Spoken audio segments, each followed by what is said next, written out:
Estamos celebrando el segundo domingo de la Pascua, Domingo del Buen Pastor, o también se le llama Domingo de la Parroquia.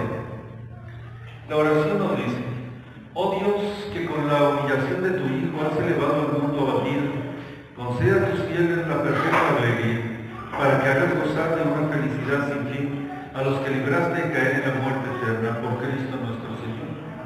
Nos ponemos de pie para escuchar el Evangelio. Continuación del Santo Evangelio según San Juan. En aquel tiempo dijo Jesús a los fariseos: yo soy el buen pastor. El buen pastor da la vida por sus ovejas, pero el mercenario, el que no es propio pastor, como no son suyas las ovejas, en veniendo llegar el lobo, desampara las ovejas y huye, y el lobo las arrebata y dispersa el rebaño. El mercenario huye porque es asalariado y no tiene interés en las ovejas. Yo soy el buen pastor, y conozco mis ovejas y las mías me conocen a mí. Así como me conoce a mí mi Padre y yo conozco a mi Padre. Yo doy mi vida por mis ovejas. Tengo otras ovejas también que no son de este aprisco, las cuales debo recoger y oirán mi voz, y se hará un solo rebaño bajo un solo pastor. En el nombre del Padre, del Hijo y del Espíritu Santo, buenos todos.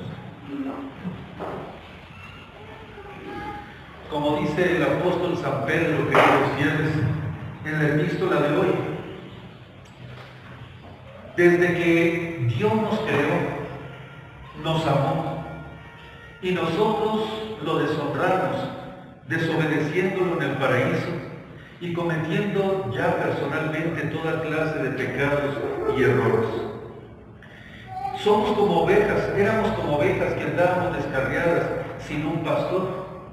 Así es que se le ocurrió al pastor y obispo de nuestras almas bajar desde la casa del cielo para venir a buscar a la oveja perdida y formar así su aprisco, formar su redil. Y así es que vino Jesucristo nuestro Señor y juntó a todas las ovejas que se han de salvar en un aprisco, en un redil, en un corral le llamaríamos nosotros, al que Él puso por nombre Iglesia. Iglesia es el conjunto de fieles que profesan la misma fe, reciben los mismos sacramentos y tienen las mismas costumbres. En este caso, la iglesia que Cristo fundó, la única que viene desde los tiempos de Cristo, nuestro Redentor, es la Iglesia Católica, Apostólica y Romana. No hay ninguna otra iglesia por medio de la cual una persona se pueda salvar para poder entrar en el cielo, ya que fuera de la iglesia no hay salvación. Y esto es un dogma de fe. ¿Cómo fundó Jesucristo su redil, su aprisco? Escogió a 12 apóstoles que eran sus pastores, porque Él se tenía que ir al cielo. Él vino a fundar la iglesia.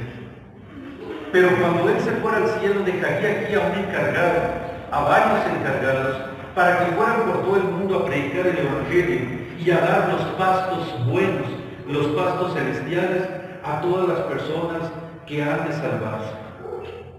Entonces escogió 12 hombres, los hizo apóstoles suyos y los mandó a predicar.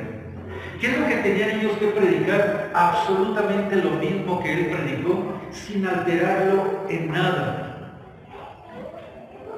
Vayan y prediquen por todo el mundo. El que crea lo que yo les he enseñado se salvará. El que no crea, el que se desvíe de mis enseñanzas, el que cree otras enseñanzas contrarias a las mías, no podrá entrar en el reino de los cielos. Así es que la salvación está supeditada a conservar la verdadera fe, a obedecer a nuestros legítimos pastores y a practicar la moral cristiana y recibir el culto único que el mismo Dios inspiró en la iglesia, por medio del cual nosotros lo alabamos en espíritu y en verdad. Y es grato nuestro sacrificio a Dios nuestro Señor. Así es que, queridos fieles, fuera de esta iglesia que Cristo fundó, de la iglesia católica, no hay salvación. No se salvarán los protestantes, No se salvarán los evangélicos, no se salvarán los musulmanes, ni los judíos de religión. Porque quien no viva y muera católico, no podrá entrar en el reino de los cielos. Entonces la preocupación de este pastor, que es Cristo nuestro Señor, era buscar a la oveja perdida. Y queridos fieles, todos son la oveja perdida.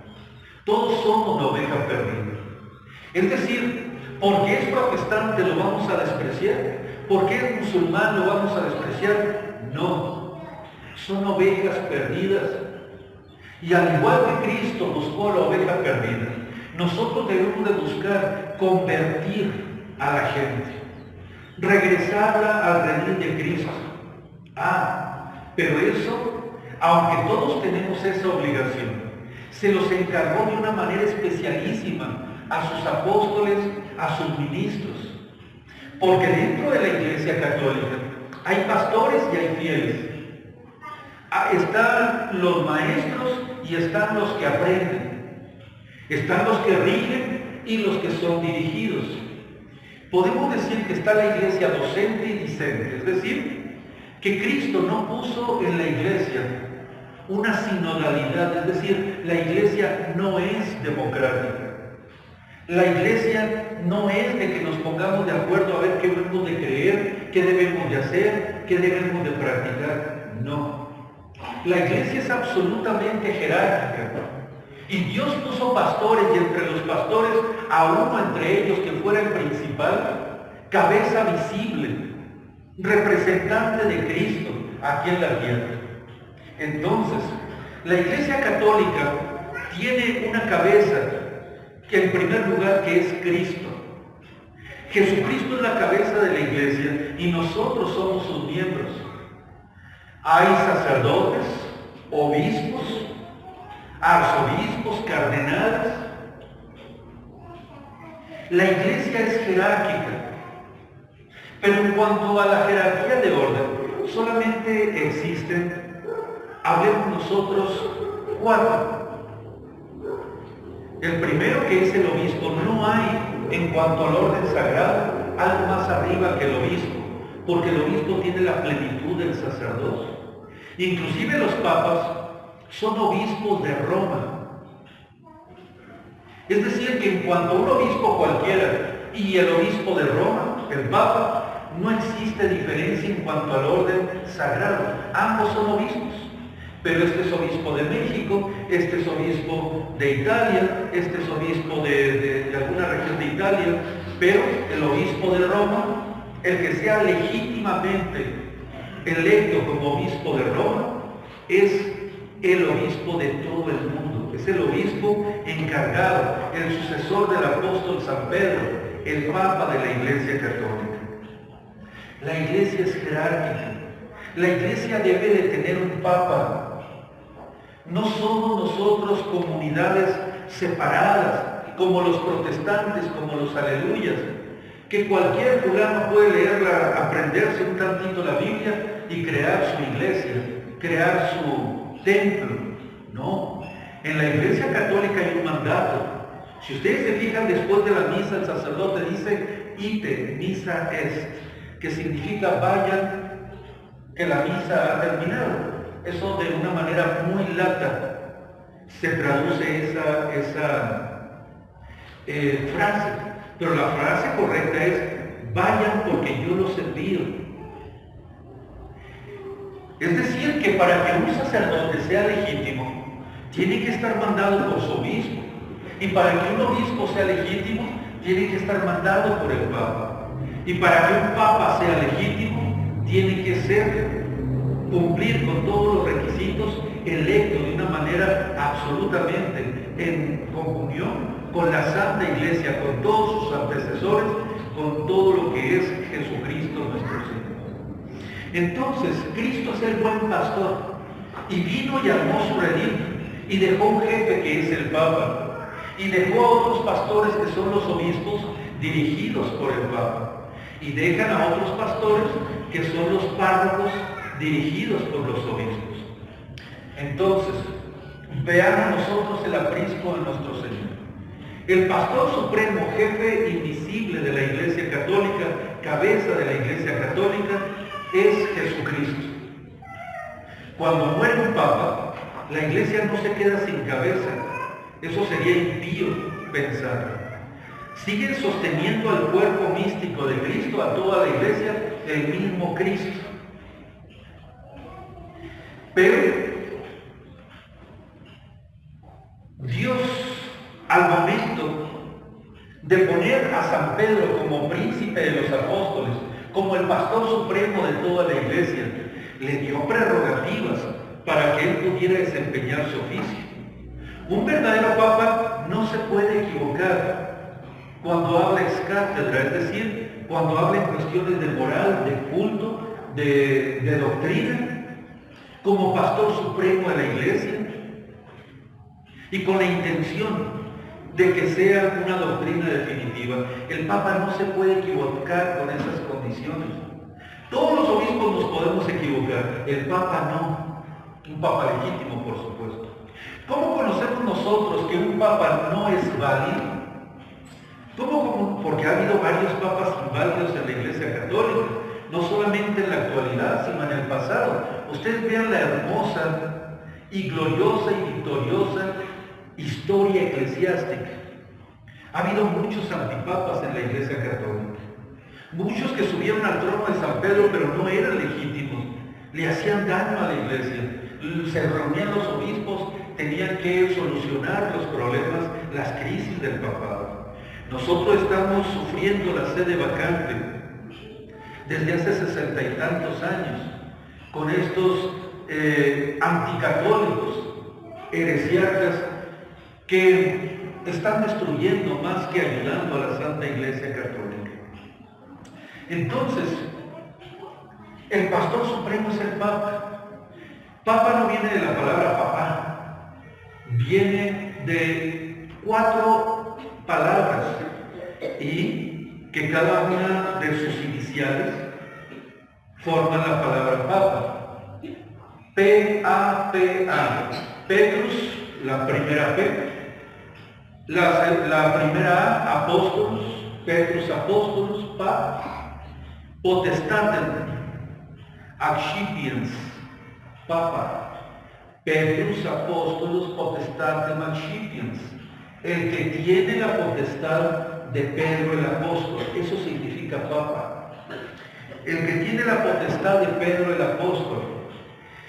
El Papa es la suprema jerarquía de la Iglesia Católica. Pero para que sea un Papa legítimo, primero, tiene que ser elegido por las 2/3 partes de los cardenales. Segundo, tiene que no haber tiene que ser un hombre varón y tiene que estar bautizado. Tiene que ser sacerdote, no. Tiene que ser obispo, no. Solamente con que sea hombre y sea bautizado, es decir, que los cardenales pudieran elegir, no a un cardenal, pudieran elegir a un católico cualquiera, a una persona que ni siquiera fuera sacerdote. Claro, ya después se le tendría que ordenar, consagrar obispo, porque tiene que ser obispo de Roma. Muchos santos papas y muchos obispos de la nada fueron creados como papas y como obispos por el colegio de cardenales, inspirados por el Espíritu Santo. Entonces, pero alguien que sea católico, que sea bautizado y hombre, tiene que guardar íntegra la fe católica. Si antes, dicen los papas, de ser elevado al sumo pontificado, es un hereje, entonces es inválida su elección. En el caso de después de la muerte de su santidad Pío XII, en el año de 1958, fue electo como papa, lo digo entre comillas, Angelo Roncalli, que era abiertamente masón. Odiaba a la Iglesia Católica, quería destruir a la Iglesia Católica, era un infiltrado dentro de la Iglesia Católica. Aunque fue elegido por los cardenales, él estaba excomulgado. Él era un masón, él era un hereje. Por lo tanto, la elección de Juan XXIII fue totalmente inválida. Después de eso, los cardenales aceptaron el modernismo dejaron de ser cardenales católicos. Todas las elecciones posteriores a ello han sido totalmente inválidas porque los cardenales ya no son católicos, y mucho menos a las personas que eligieron como falsos papas. Discúlpenme que lo diga, pero el peor de todos fue este último. Ya no quería que se le dijera papa, metió la idolatría dentro de lo que era el Vaticano, destruyó todo lo poquito que ellos tienen de católicos. Mueren. Y entonces todo el mundo está esperando que dentro de 3 días inicie el cónclave. ¿Será un buen papa el que elijan los cardenales? ¿Será un mal papa el que elijan los cardenales? ¿Será conservador? ¿Será liberal? ¿Será favorable a la agenda o al lobby LGBT? ¿Será homosexual? ¿Será conservador? Señores, quiero que entiendan que la iglesia modernista tiene otra misa que no es la que nos enseñaron nuestros abuelos, tatarabuelos, bisabuelos, nuestros padres, que es la misa que ustedes están escuchando. San Francisco se santificó escuchando esta misa que ustedes están escuchando. Santo Domingo, San Agustín, cuya madre estamos celebrando el día de hoy, Madre Santa, Santa Mónica, San Bernardo, todos los santos que ustedes vean se santificaron con la misa que nosotros estamos celebrando, y con la doctrina que ustedes están escuchando, y con la moral que a ustedes se les ha enseñado a practicar. Ningún santo verdadero se ha hecho con la doctrina modernista. Destruyeron templos, destruyeron altares, destruyeron imágenes, destruyeron la música sacra, destruyeron los templos, destruyeron las reliquias. Los sacerdotes ya no se visten como sacerdotes.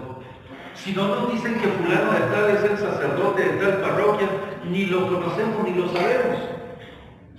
Las monjas ya no están dentro de sus conventos, se la pasan en la calle, ya no se ponen el velo, ya no rezan, ya no son esposas santas de Dios.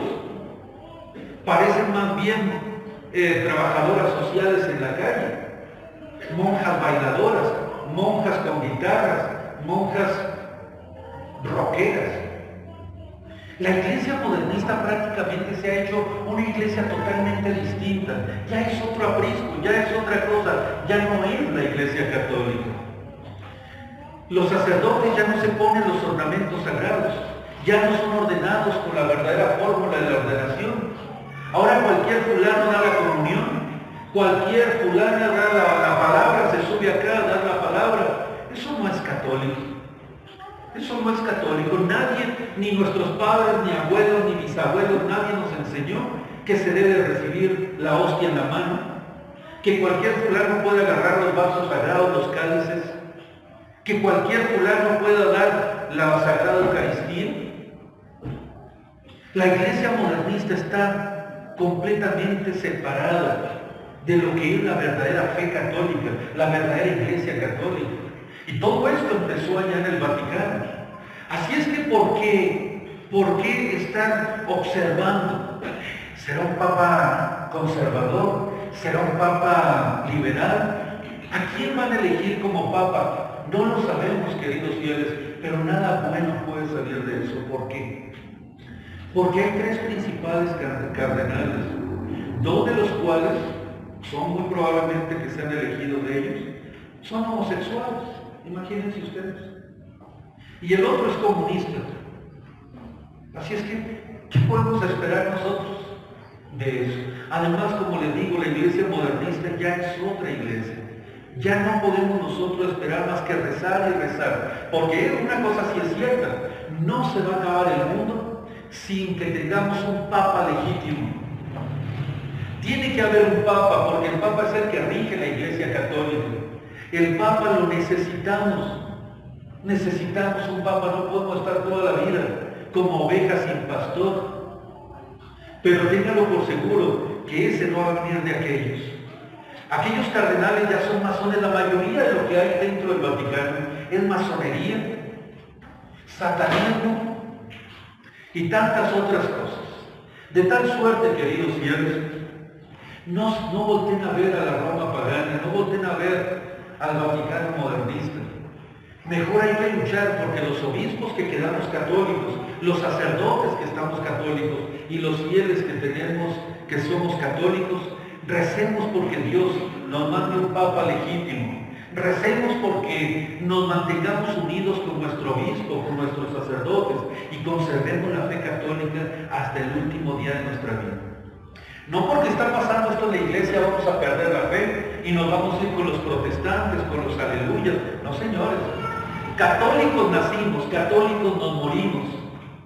Católicos hasta la médula de los huesos, amando a Jesucristo nuestro Señor, amando a su Madre Santísima y a los santos, y participando con nuestro pastor, que es nuestro obispo, nuestro sacerdote, para que esta parroquia siga funcionando como el aprisco de nuestro Señor Jesucristo.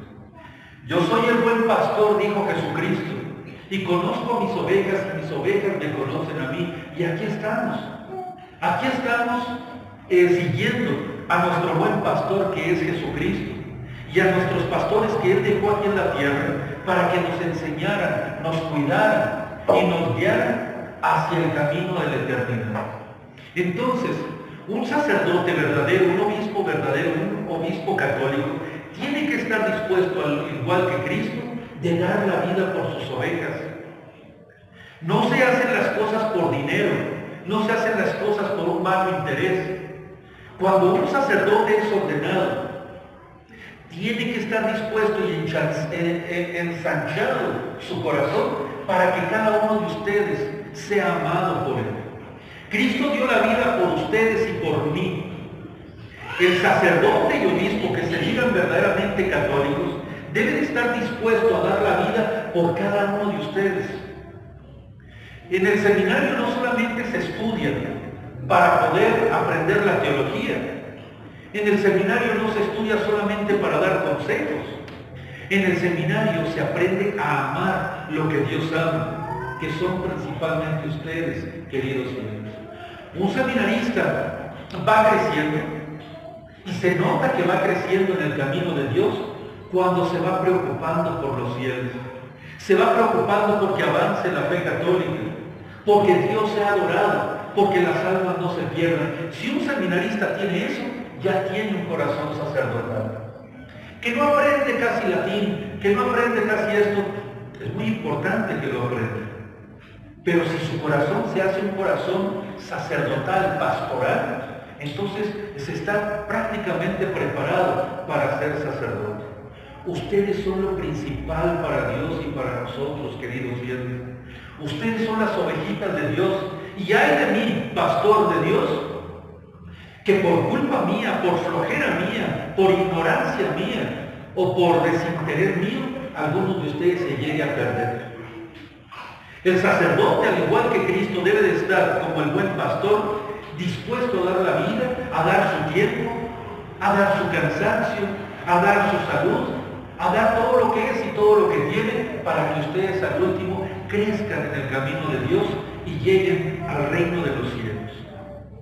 Entonces esas son las cualidades que debe tener nuestro pastor. Debe ser inteligente para enseñarnos la fe católica, se la debe de saber. Debe de ser puro y casto. ¿Por qué? Porque Él nos enseña la pureza y la castidad misma de Dios. Debe de ser humilde porque Él es un pecador al igual que nosotros.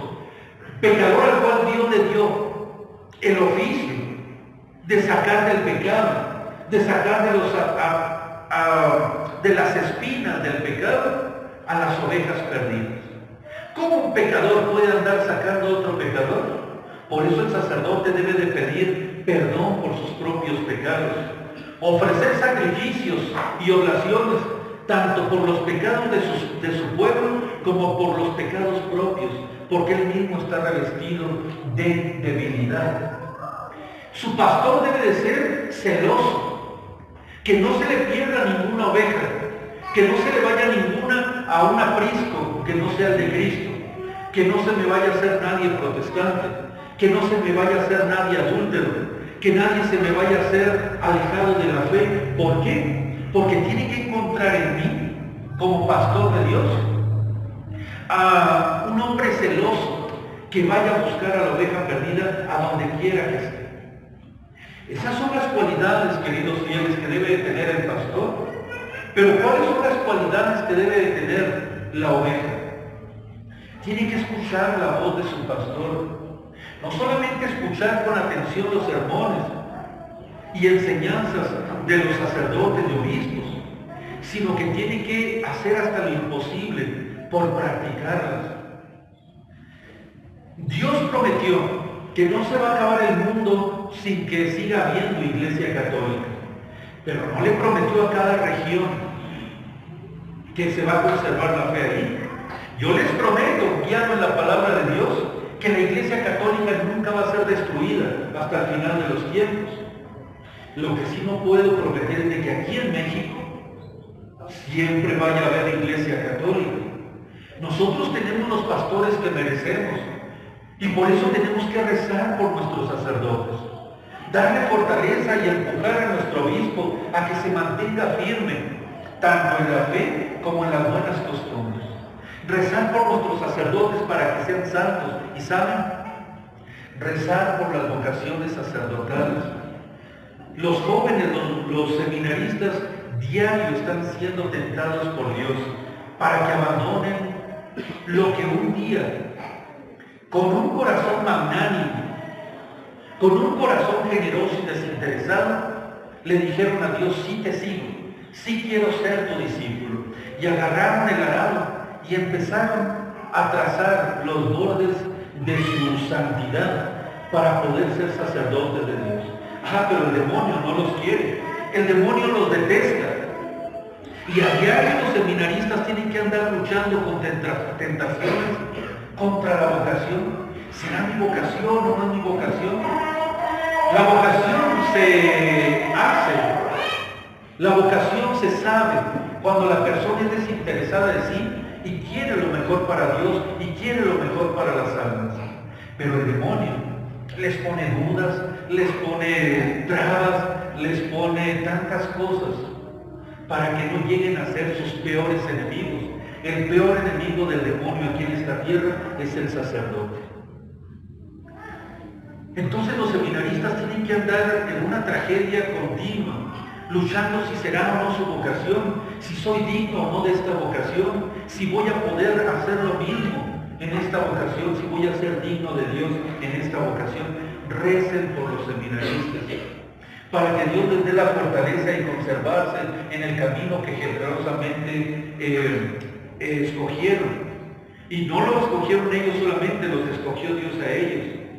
Pero diario tantos son tentados que necesitan de sus oraciones para conservarse en el buen camino. Y rezar tanto para que Dios les conceda a los jóvenes esa misma generosidad para que lleguen a ser algún día también sacerdotes y que no falte este ministerio.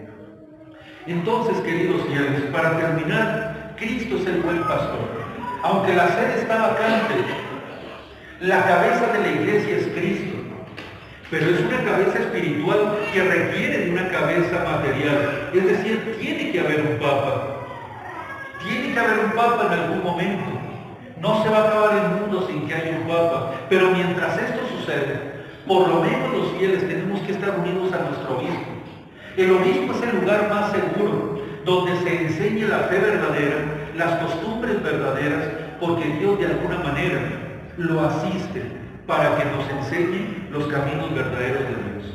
Entonces, queridos fieles, únanse con su obispo, ayúdenlo y no anden volteando a la Roma pagana. De allá no va a salir un buen papa, de allá no va a salir la salvación. Eso es perder el tiempo. Solamente hay que buscar unirnos nosotros como católicos y verán cómo Dios cuida a su iglesia, perfecciona a su iglesia, restaura a su iglesia, pero tenemos que poner de nuestra parte, que por lo menos es la unión, el deseo en la verdad y en la caridad. En el nombre del Padre, y del Hijo y del Espíritu Santo.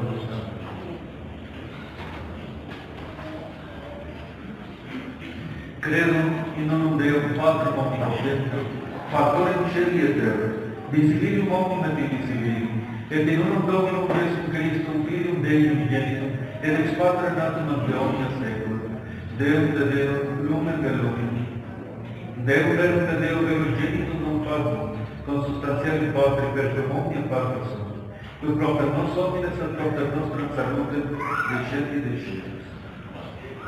Et incarnatus est de Spiritus Sancto ex Maria Virgine, et homo pactus est. Crucifixus est et pro nobis Pontius Pilato, paxo et sepultus est. Et resurrexit tertia die secundum Scripturas et ascendit in caelum, se et ad extra Patris, et iterum venturus est cum gloria iudicare vivos et mortus, cuius regni non erit, et in Spiritum Sanctum Dominum et vivificantum, qui ex Patre Filioque procedit, cum Patre et Filio simul adorator et glorificator, qui locutus est per profetas, et unam sanctam catholicam et apostolicam ecclesiam, confiterum baptismum et remissionem peccatorum, et spectrum resurrectionem mortuorum, et vita venturi saeculi. Amen. Dominus vobiscum. Oremus.